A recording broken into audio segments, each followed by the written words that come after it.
Hi guys! Good morning! Ang ating lulutuin ngayon ay fresh na pansit mami. So, ayan po yung kanyang finished product. Unang-una, ang ginawa po natin ay inilaga natin yung ating fresh na pansit mami.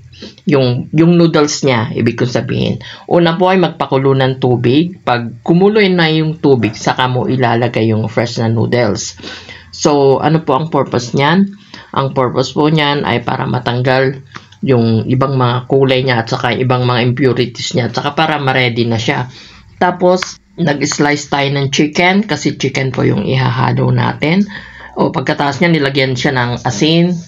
Naghiwa na tayo ng mga carrots, mga vegetables niya na ihahalo. Yung kanyang repolyo, bagu beans. Tapos, habang natapos na po tayo sa pagpapakulo, kailangan pong banlawan natin yung pansit.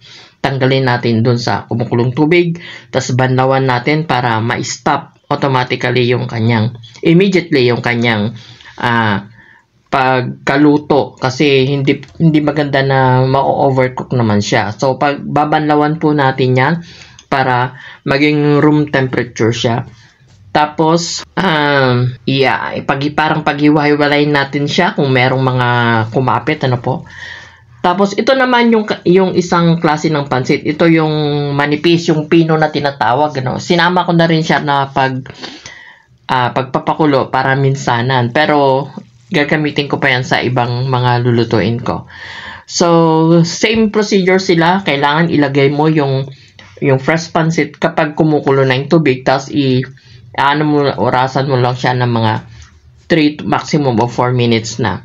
Tapos, so iginisa ko yung chicken. Pagkagisa ng chicken, pagkakulo, malambot na, sinama ko na rin po yung mga gulay niya. Lahat ng gulay na kailangan ay inilagay ko na dyan. So, ayan, tinimplahan, yan ang asin.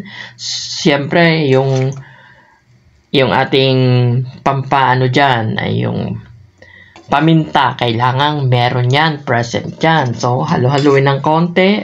Ayan. Tikman kung tama na yung kanyang lasa. Kung balanse na ba yung lasa niya. So,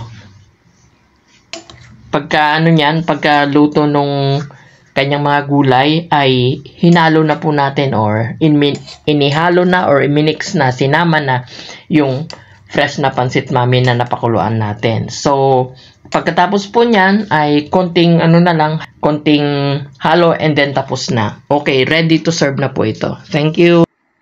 That's it, guys.